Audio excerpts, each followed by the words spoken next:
Boatos e notícia mal apurada caracterizam a desinformação. Nos órgãos de comunicação e também nas redes sociais, eles se multiplicam com repercussões, muitas vezes de forma negativa. Diante desse cenário, qual é a importância do jornalista e dos veículos de comunicação? Este é um dos questionamentos que fazem parte aí do tema de hoje do Mídia em Xeque, que é a credibilidade na mídia. E para discutir esse assunto, recebemos os professores do curso de jornalismo da Universidade Franciscana, professor Maurício Dias, também a professora Nelly Mombelli e a jornalista egressa Tisa Lacerda. Então, antes da gente começar essa discussão, eu convido a todos para assistirmos uma enquete. O que tu leva em consideração quando a credibilidade noticiosa? Basicamente, toda a forma de obter o conteúdo que eu busco é em sites renomados de notícias, né, da imprensa em geral, só que, claro, com alguns vieses da minha própria experiência ou da minha própria leitura, onde eu avalio se aquilo, de fato, faz sentido, né, aquela escrita de jornalista ou, enfim, de um colunista, ou se, de fato, eu somente vou ver vários canais falando a mesma coisa, trazendo uma notícia, mas que na verdade nenhum deles vai realmente trazer a certeza que eu precisava sobre algum fato, algum comentário. Basicamente no geral, na internet e na TV. Não tem um canal específico assim de mídia? Não. Você procura em determinado local as notícias? Sim, pelo Facebook, na página do Zero Hora e do G1. Quando você procura alguma informação, tem um canal específico? Globo News.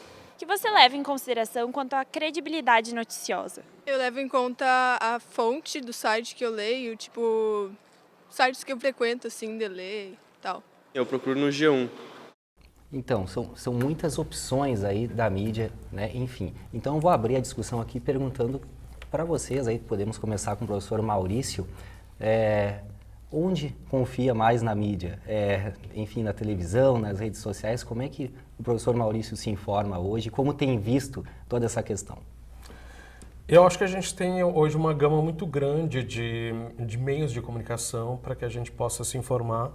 E existe, eu acho que independente da plataforma, nós temos mídias que a gente poderia chamar de uma mídia mídia hegemônica, mídia massiva, ou ainda uma mídia de referência, ou seja, aqueles veículos tradicionais que as pessoas costumavam se informar até o século passado, basicamente, né? E que no início desse século há uma mudança, uma reconfiguração nisso, que seriam então as emissoras de TV, rádio, jornal, revista e mais recentemente, de anos 90 para cá, a gente tem os sites. E a gente tem as redes sociais, que hoje estão sendo um dos principais meios pelos quais as pessoas estão se informando, mas não que seja exatamente aquilo que está ali na rede social, mas às vezes são notícias que vêm dessas mídias tradicionais ou que vêm de mídias alternativas ou então daquilo que a gente poderia chamar do indivíduo mídia, ou seja, que a pessoa também ela é uma produtora de conteúdo e aí começa a complexificar a maneira com que a gente recebe informação. Mas agora, particularmente eu, enquanto cidadão, eu busco um equilíbrio disso, mídias que tenham credibilidade, mídias que tenham um cuidado com a apuração, com a verificação dessas informações e também mídias que vão um pouco além daquilo que a gente vê no tradicional, aquilo que está sempre ali que a maioria das pessoas busca. Eu acho que a gente não pode ficar à mercê só daquela mídia tradicional. A gente tem uma gama de veículos aí e, ao mesmo tempo, a gente não pode acreditar em tudo que aparece na nossa timeline, seja do Facebook, do Instagram, do Twitter ou de qualquer outra rede, porque tem muita coisa ali que não faz sentido. Concorda, por exemplo, aí, professora Nelly? Posso acrescentar isso, porque também tem a questão do profissional, né? Confiar só no jornalista, né? Então, queria que falasse um pouquinho sobre isso. Sim, enquanto o Maurício falava, eu estava pensando, né, de como talvez a gente, enquanto profissional da mídia, a gente também acaba fazendo essas buscas mais refinadas, mas que, de certa forma, isso não acontece com a população de modo geral, na maioria, né? Ainda a gente vê muito, né, essa enquete ela traz muitos jovens e são jovens que vão buscar suas mídias de referência na mídia tradicional, né, G1, Zero Hora, enfim, essas mídias que a gente mais conhece, que a gente sabe que desenvolvem um trabalho sério, mas eu acho que é importante ressaltar essa possibilidade que a gente tem de outras mídias, vamos dizer assim, emergentes, né? Vou citar, por exemplo, a agência pública, que faz um trabalho precioso de apuração, né? É um jornalismo mais pautado no investigativo, mas também isso requer de quem está buscando informação mais fôlego, porque é uma leitura mais densa, né? Muito mais aprofundada. Então, vou citar como exemplo, tem uma vizinha que é de uma zona rural, que na época de eleições ela não estava muito contente com o que ela estava lendo na mídia tradicional e porque estava aquele bombardeio, né, que não se sabia o que era verdade ou não, porque uma das coisas que entra no debate hoje quando a gente fala da credibilidade da mídia é como é que tu sabe o que é verdade e o que é mentira, né? Por vezes a gente mesmo, enquanto jornalista, tem que ficar buscando muito para até então conseguir elucidar, assim, de fato, né, qual que é a realidade daquele acontecimento. E aí ela me procurou via rede social pedindo indicações de outras redes, de outras fontes, porque o que ela via não estava dando conta para ela. E o que chegava pela timeline do Facebook dela também ela não conhecia e ela não sabia se ela podia confiar ou não de fato. Perfeito. Eu acho que também dá para complementar a questão de um olhar crítico, né? Eu até queria ver esse ponto de vista da Tisa, assim, quanto até ao mercado de trabalho, quanto ela vê isso, né? Essa relação, em relação à confiança, Eduardo, eu entendo que a gente deve pensar como que, também na parte profissional, como que ambos se posicionam, o profissional, o jornalista e o veículo. Então, assim, ó, existe um conjunto de coisas, né, que devem ser feitos para que seja entregue uma formação bem checada, bem apurada. Que seria, então, a checagem em si, né, a isenção, ouvir o maior número de fontes, ouvir fontes que tenham propriedade para falar sobre aquele determinado assunto. Então, é um conjunto de ações que, se o profissional, se o jornalista realiza, ele vai ter credibilidade e, caso contrário, vai desabonar o trabalho tanto dele como do próprio veículo que ele trabalha. A gente tem alguns dados, até dá para colocar na tela aí, que é no Brasil aí sobre essa questão também do ceticismo em relação a veículos de imprensa, né? A gente tem um dado interessante que 74% acreditam que jornais, rádios e emissoras de TV e internet estão mais preocupados em atrair uma grande audiência do que mesmo em noticiar. 71% acreditam que os meios de comunicação sacrificam a exatidão para serem os primeiros a darem uma notícia. E 67% dizem que os veículos apoiam aí uma ideologia em vez de informar o público. Acho que dá para começar trabalhando aí aquele primeiro tópico sobre essa questão da preocupação demasiada, muitas vezes, com a audiência. Isso é grave, inclusive, né? Porque nem sempre é aquela questão do serviço. Será que o serviço não é mais importante, não está sendo deixado de lado, né? É que a instantaneidade, ela leva talvez a uma apuração que não seja a mais adequada, né? E essa lógica comercial que, eu quero dar a primeira notícia, isso acontece que os profissionais e os veículos, eles pecam nesse sentido, né? Porque eles querem noticiar primeiro, independente daquilo que está se noticiando.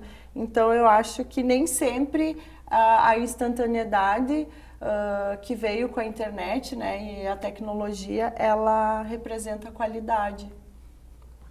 Acho que era bem importante falar, por exemplo, das TVs públicas, né, professora Nelly, do audiovisual aí, que é aquela questão de não se preocupar tanto com a audiência. Será que seria o caso, assim, que talvez pequem, por exemplo, não TVs, mas as emissoras comerciais? Uhum. É que a gente tem uma discussão aí que é audiência versus interesse público, né? E quando a gente pensa na forma como o jornalismo nasce, está na gênese esse paradoxo dele, porque o jornalismo ele não é para ser algo comercial, mas ao longo do tempo, ele foi adquirindo essa característica até mesmo para poder sobreviver, né? Tanto que se fala na crise do modelo de jornalismo, e aí, né, há quem rebata que não é uma crise no modelo de jornalismo, mas uma crise nas empresas de jornalismo. O que a gente está falando? A gente está falando de um negócio e de como é que se administra esse negócio. Então, eu acho que é difícil, não se tem respostas, né? Então, mas também não concordo que a gente deva querer dar a notícia primeiro e dar de forma errada. Eu acho que a gente tem que ser honesto quando a gente vai dar a informação. Se a gente não tem ela totalmente levantada, e que prescinda informações aí necessárias para poder dar ela, segura. Mas se tu tem ela parcial, diga que se tem ela parcial, né? E aí, quanto às TVs públicas, eu acho que as TVs públicas, elas têm esse papel muito importante, que é de poder trabalhar um outro viés que não é preocupado com o mercadológico. Isso é muito importante para o interesse público, mas não quer dizer que ela não tenha a pressão da audiência. No sentido de que quem comanda, ou os próprios governos, podem ver essa máquina pública como algo que não dá tanto retorno, porque o molde de produção é diferente, e que o bom é que se buscasse audiência, mas não de forma como um mercado. Mas ter audiência daria mais retorno e visibilidade para essas pautas e pela forma como essas TVs buscam abordar essas pautas, né? Mas, enfim, é uma relação complexa. E a gente tem ainda essa questão, né, da ideologia, né? Essa questão de apoiar uma ideologia em vez de informar o público.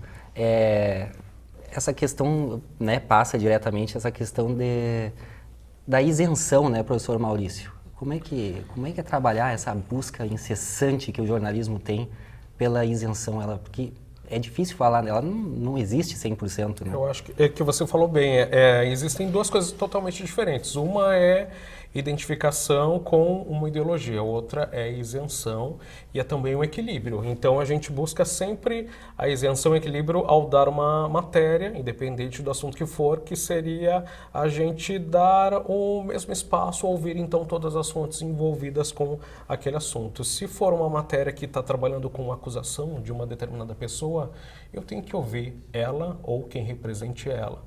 No caso, se for para a esfera criminal, então se ela não quer falar, vou ouvir então o advogado, quem representa ela. Então isso seria o equilíbrio, a isenção. Então não quer dizer que exatamente se tem uma questão ideológica por trás. É claro que a gente não pode esquecer que sim, os veículos de comunicação, todos eles, em sua maioria, eles estão inseridos dentro de um polo econômico, ou seja, eles são empresas e eles têm preocupações em se manterem e gerarem um lucro, e eles também, na maioria das vezes, têm uma identificação ideológica com determinadas questões. Na maioria das vezes isso não fica tão claro. Eles não dizem, a minha linha editorial é essa, por isso, mas se esconde essa linha editorial, se mostrando que, não sei se posso dar um exemplo, por exemplo, o Folha de São Paulo trabalha durante muito tempo com a questão de ser uma mídia que te passa, né, uma isenção, uma credibilidade, até vende a credibilidade como se fosse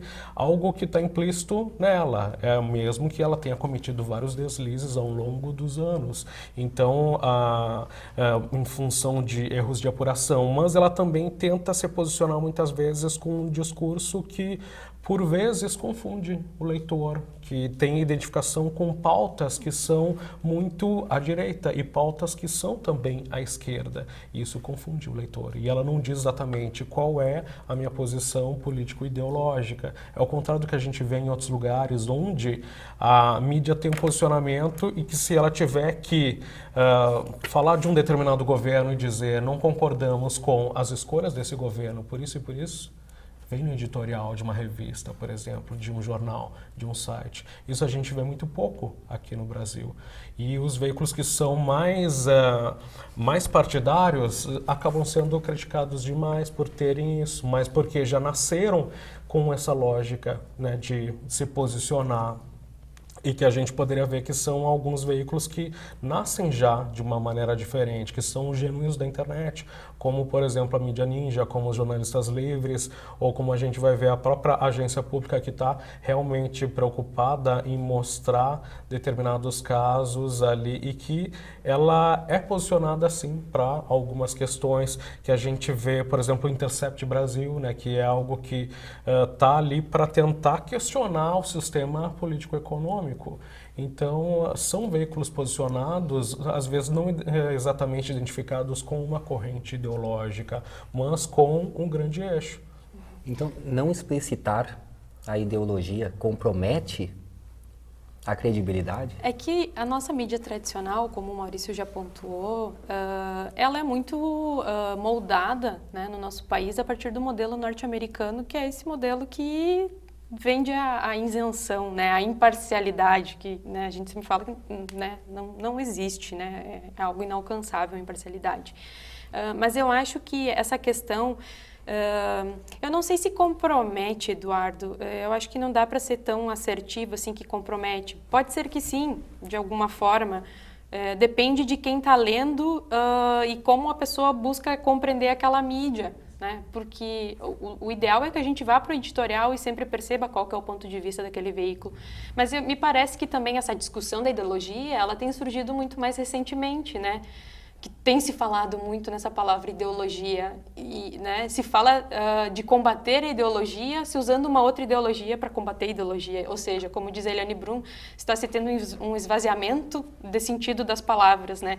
Então eu acho que não sei se é uma discussão necessariamente sobre ideologia, sim, mas eu acho que não só, eu acho que tem outras implicações aí que vêm junto. Mas eu gosto mais de mídias que digam de qual é o lugar de fala delas. Essas me interessam mais. Gente, o assunto está ótimo, mas a gente vai fazer um intervalinho e já voltamos.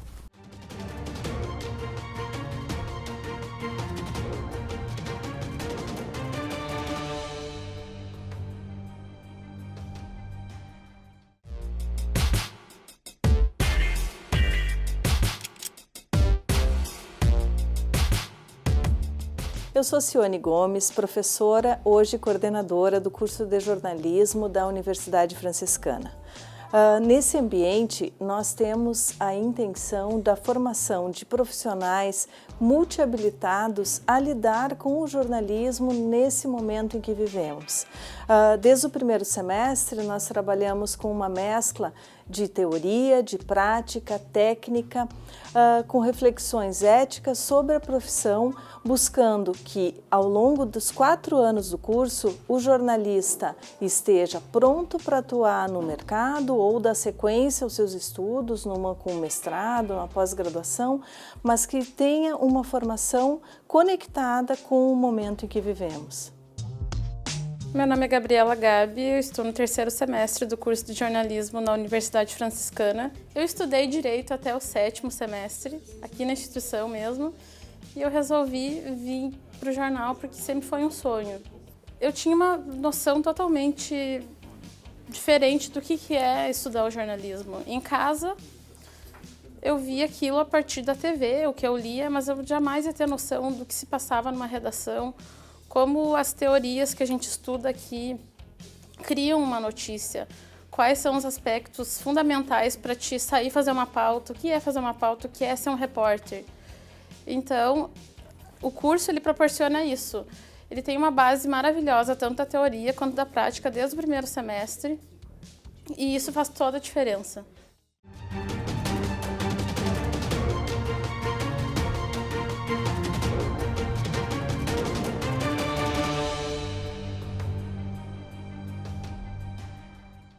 Estamos de volta. Hoje o assunto do programa Mídia em Cheque é credibilidade na mídia. E eu vou, para seguir o assunto aqui, pedir para o pessoal colocar mais uma tela que a gente tem dados interessantes de uma pesquisa sobre as principais vozes que representam especialistas. Eu acho que pode ser o fio condutor aí da nossa segunda parte aqui do programa. E aí na pesquisa aí diz que 47% aí confiam, né, nessas principais vozes que são de jornalistas. depois 52% aí que vem nessa questão dos empresariados, né, da questão empresarial, e 28% já confiam mais enfim, órgãos oficiais do governo, em pessoas ligadas a questões governamentais. Então, eu queria que vocês comentassem um pouco sobre isso, porque apesar ali do jornalista ser muito criticado, ainda há uma confiança bem considerável, assim, né, na figura do jornalista, né?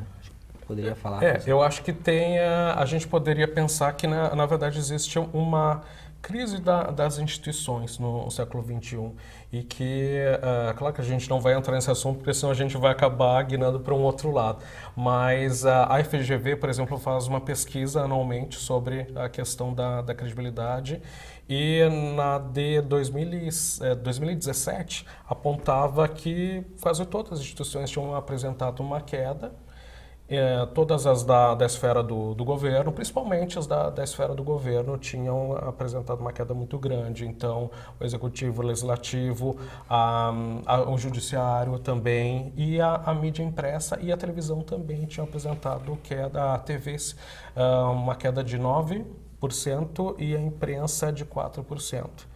E um dos únicos lugares onde se aumentou, na verdade, a credibilidade foram as redes sociais, de acordo com essa pesquisa feita em 7 estados pela FGV, que é uma instituição bastante confiável. Ou seja, tem um pouco a ver também com que esse dado que está sendo mostrado agora, né, que a gente tem uma queda não só da imprensa, mas de várias outras instituições que estão sendo questionadas, e a gente vê isso, acho que um marco do Brasil acaba sendo as jornadas de 2013, quando a gente percebe exatamente essa indignação das pessoas com relação a várias instituições, inclusive com a mídia, porque mesmo que ela comece lá com questionamento de transporte, de governo, de Ministério Público, vai chegar um momento em que as pessoas começam a questionar a abordagem e o direcionamento que a mídia dá, e aproveitam também as inserções que a Globo, por exemplo, faz para questionar a própria Globo. Então a gente vê que a mídia está sim sendo mais questionada, mais exigida, e a gente vê que acompanha, por exemplo, comentários de redes sociais ou comentários de jornais, a gente vê que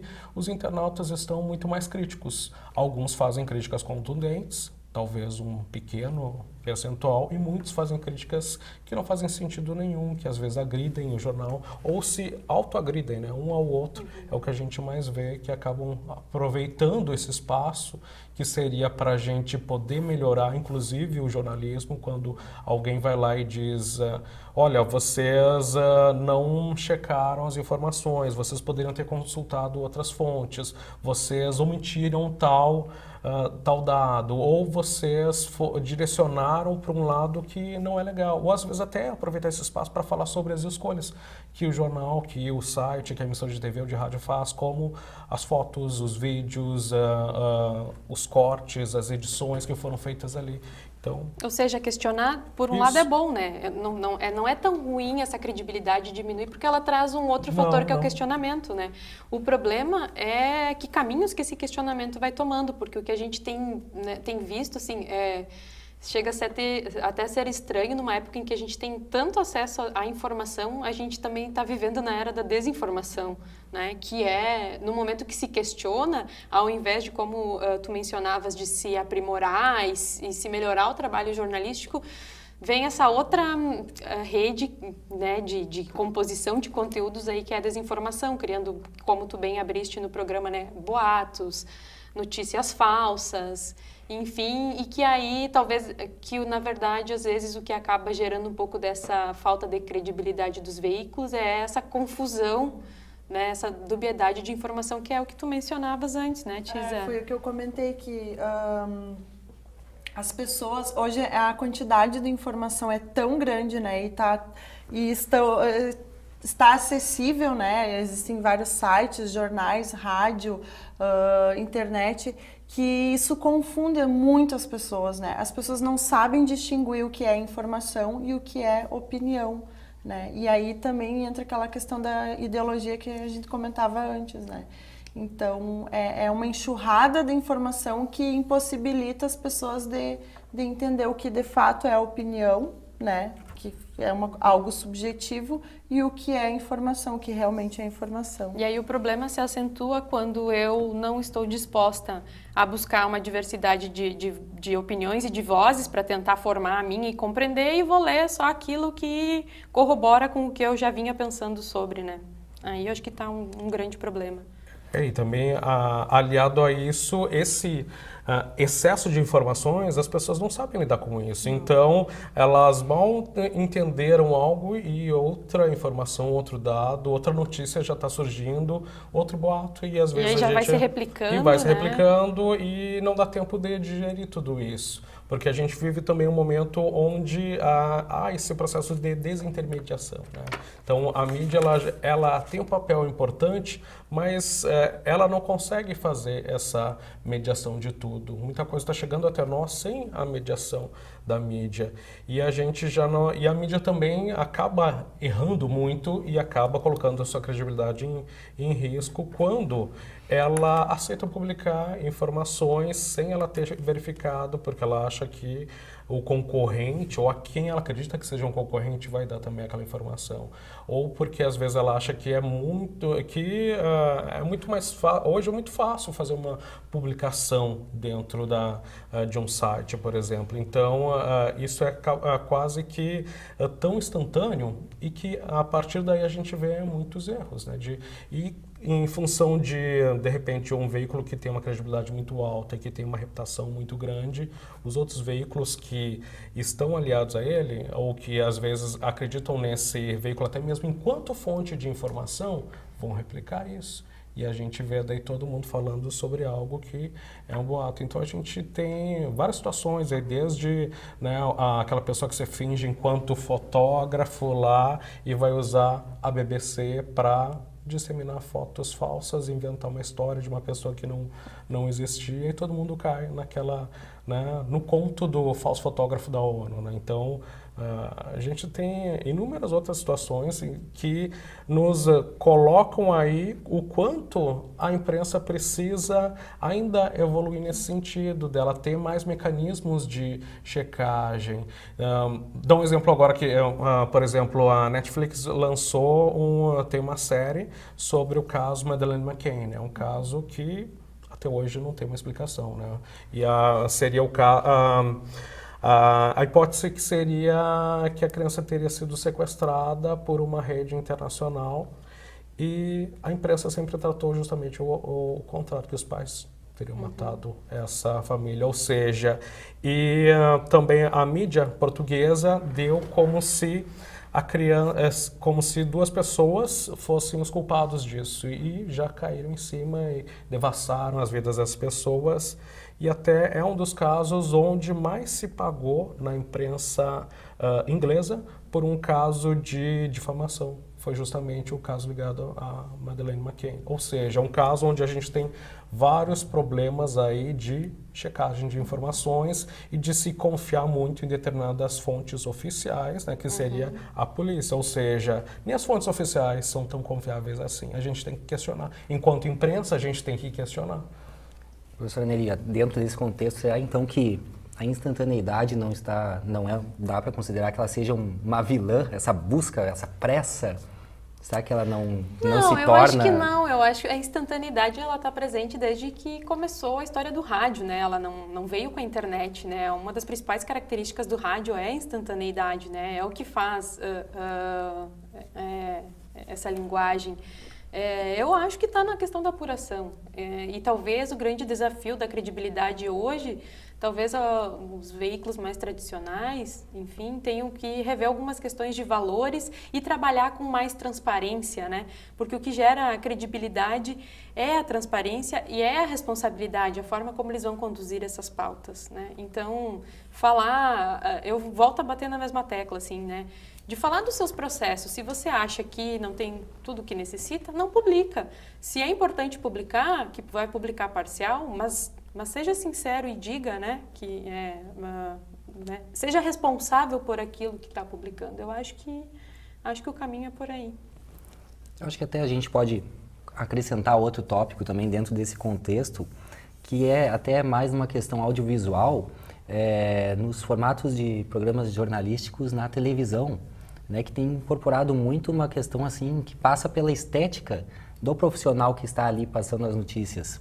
Né? A gente vê aí uma questão assim da presença da internet, aí, por exemplo, até podemos citar do G1, né, que tem os vídeos que aparecem ali em momentos da programação assim, da TV Globo, e a gente vê assim, jornalistas não com aquele terno e a gravata. Não é mais um senhor dando... Não é mais um senhor. Eu acho isso que é positivo? Eu acho que é ótimo isso. Eu estava já na hora de se quebrar esse formato. Então, isso se tinha muito no entretenimento ou então num jornalismo voltado para públicos jovens. A MTV já fazia isso há décadas, né? Então, por que só agora a gente vai mudar esse formato? Isso é tão tradicional e está tão ligado como se isso fosse o pilar da credibilidade, é a pessoa que está passando a informação, ou a roupa que ela está vestindo, ou o cabelo, ou sei lá. Isso nada deveria ter a ver com a credibilidade. Eu acho que isso são questões ligadas muito à representação da figura do âncora americano, e aí, como a Nelly disse, essa importação que a gente traz desse modelo, tanto é que nos Estados Unidos, até há muito tempo, todos os jornalistas âncoras eram homens e de meia idade. Então, quando a gente começa a mudar um pouco esse perfil, a gente só tem ganhos com isso. E eu acho que mais do que isso, além da gente ter pessoas jovens e pessoas que não estão dentro daquele padrão de bancada, né, a gente também começa a ter agora pessoas que têm outros sotaques falando, ou seja, a gente não tem mais esse... Uma representatividade, né? Ou seja, um Brasil falando para o Brasil e não uma pasteurização do jornalista. A gente não está trabalhando com o nosso produto é o humano, então a gente tem que ter essa representação também nas pessoas que estão informando. E se a gente eu acho que também a gente tirar a bancada e colocar pessoas que estão vestidas mais como o telespectador está assistindo, isso nos aproxima. Concorda, professora, por exemplo, que existe essa mudança no formato? Ou não, é só o vídeo da internet ali que está... Não, eu acho que existe, mas pouco. Eu acho que pode ter mais ainda, né? Eu acho que o G1 em um minuto, né, que a gente está falando que assim, que quebra um pouco, né, esse padrão, mas se a gente for para o telejornal ainda... Ele ainda está tradicional, né? A forma de se vestir, a bancada, porque...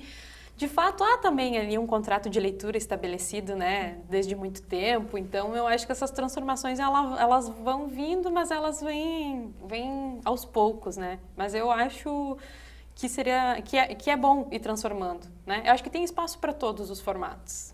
Não vai afetar, não acredito que ela possa afetar a credibilidade?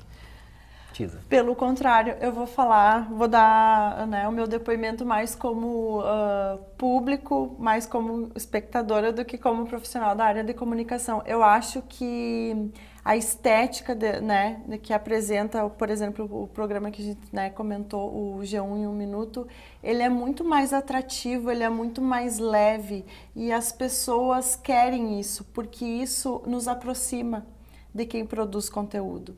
E eu acho que esse distanciamento, que é a bancada, que é as pessoas formal, de terninho e terno e gravata, o homem, a mulher, né, um traje mais formal, acho que isso distancia muito. E eu como espectadora, eu prefiro esse tipo de programa. Eu me identifico mais com isso. Eu acho que isso é uma das chaves para a gente, talvez não só, né, seria muito simplista, mas de trazer de volta o público jovem para a televisão, por exemplo, né? Claro que tem várias outras coisas aí, desde as pautas, a abordagem, né, que tem que se pensar. Mas no nível da estética, eu acho que isso seria uma forma, porque o jovem hoje ele é muito distanciado da televisão, né? Às vezes até a gente comenta em sala de aula em que momento que o jovem vai assistir TV. E aí vem a questão da credibilidade, que é quando, por exemplo, acontece uma tragédia, né, o incêndio do Museu Nacional, o crime da Vale, né, nomeando, em Brumadinho, parece que a gente, de alguma forma, tem a necessidade de ir para a televisão e ver as imagens na televisão como se ali ela fosse mais credível, né? Não quer dizer que ela é mais, mas eu acho que volta para a questão do contrato de leitura, e porque por mais que a gente veja várias imagens na internet, a gente, de certa forma, sempre vai ter um pouco essa desconfiança se ela é realmente daquele lugar. E na TV a gente ainda confia que sim, que a TV foi lá e está cobrindo aquele lugar, né? Porque tem essa questão de estar ao vivo, no local do fato. Mas só para, de repente, dar uma problematizada no assunto, claro. Mas será que a roupa talvez um pouco despojada demais, muitas tatuagens, não chamaria mais atenção que a notícia, professor Maurício? Eu acho que não. Eu acho que, até porque a gente tem uma sociedade que mudou e as pessoas, acho que a gente encontra hoje muito mais pessoas tatuadas do que a gente encontrava há 10 ou há 20 anos. E se a gente for pensar lá, então, até nas nossas mães, nas nossas avós, não vai conseguir emprego porque tem uma tatuagem. Isso não tem mais nada a ver hoje. Não tem mais. Então, a sociedade mudou e acho que esse jornalista tatuado, né, ele representa hoje a sociedade que a gente tem. Talvez a gente está bastante cabeça aberta aqui, né? Mas assim, para entrar na onda da tua problematização, talvez vai causar estranhamento. Com certeza vai. Mas eu acho que também é uma questão de cultura e de hábito, né? Que são coisas que se formam ao longo do tempo, né? Então, eu acho que a gente já tem um formato de televisão brasileira aí que vem desde a década de 70, 80. Se você for pegar alguns programas tradicionais da TV aberta, assim, eles não mudaram muitas coisas, né, da forma como eles têm hoje. Então, acho que é importante ir fazendo essas alterações, porque, como disse o Maurício, a sociedade tem se transformado. E não só o jornalismo, mas também a gente percebe isso em outros tipos de comunicação. O humor que a televisão faz é o mesmo, ela tem se renovado muito pouco. E coisas que até que ontem podiam ser consideradas como uma novidade, hoje elas estão enfadonhas, que seriam o reality show. Então, a TV aberta, ela só tem esse modelo, então, de que ela está apresentando, que é reality show de tudo que a gente possa imaginar. E às vezes o jornalismo também entra disso, quando o jornalismo está falando sobre o reality show ou então tentando encontrar novidades ali dentro. Será que ainda existe novidade ali dentro? Cabe hoje colocar a opinião, expor essa opinião do jornalista muitas vezes após uma notícia, né? Eu acho que isso até envolve uma questão do infotenimento, né? A mistura do entretenimento com a informação. O jornalista hoje tá crível para ele ter toda essa autonomia? Eu acho que vai depender muito do que a gente está falando, assim, né? Se a gente está falando de televisão, de qual programa, de qualquer linha editorial, né? Por exemplo, um jornalista que a gente perdeu recentemente, Ricardo Boechat. O Boechat. A gente sabia que ele, né, no pé, geralmente, das reportagens, ele sempre tecia comentários, né? Então, era um jornalismo opinativo que ele fazia ali. Mas, por exemplo, o Jornal Nacional, a gente sabe que não funciona assim, não tem isso. Então, acho que depende muito da editoria. E eu acho, como eu já disse, eu acho que tem espaço para tudo, né? Eu acho que, às vezes, eu penso que a gente não tem que se preocupar em lutar por uma audiência massiva. Eu acho que tem espaço para todo mundo. O que a gente tem que trabalhar são os nichos, né? Afinal, para quem que eu estou produzindo, né? Por que eu estou produzindo... enfim, qual que é o interesse público que me move com o que eu estou fazendo, e aí isso também vai dando caminhos para esse formato que eu vou escolher trabalhar. Eu acho que é importante a opinião, mas desde que ela seja sinalizada, que a gente saiba que aquele é um espaço de opinião e não de informação. Na TV, isso, na maioria das vezes, isso fica claro. Agora, num texto escrito, nem sempre. Né? Então, às vezes, alguns jornalistas podem se utilizar de uma reportagem para colocar ali, às vezes, o seu ponto de vista que, às vezes, não está tão adequado assim ou não foi pré-estabelecido que seria daquela maneira. Existem também como a gente colocar a opinião de outras maneiras e também, eu acho que aí entra na questão do contrato de leitura. A pessoa precisa saber que aquele é um espaço de opinião e não que se tenha a informação bruta sobre aquilo. E tem se misturado, né, bastante, porque hoje a gente vê alguns veículos de comunicação, e a gente não precisa nem falar a nível nacional, né? Pode ser a nível estadual. Por exemplo, você vai acompanhar no Stories, no Instagram, tem uma mistura ali de informação com publicidade e nem sempre isso está de forma muito, né, se usa a linguagem do jornalismo para falar de alguma coisa que é institucional ou que vai, às vezes, para os caminhos da publicidade. Então, assim, tem essas misturas. E essa mistura, ela ocorria lá na década de 60, né, que a gente tinha, depois se foi separando de novo, quando a gente tinha nas revistas impressas, que vinha, né, uma propaganda com um texto, assim, que parecia de conteúdo, de jornalismo, né, então...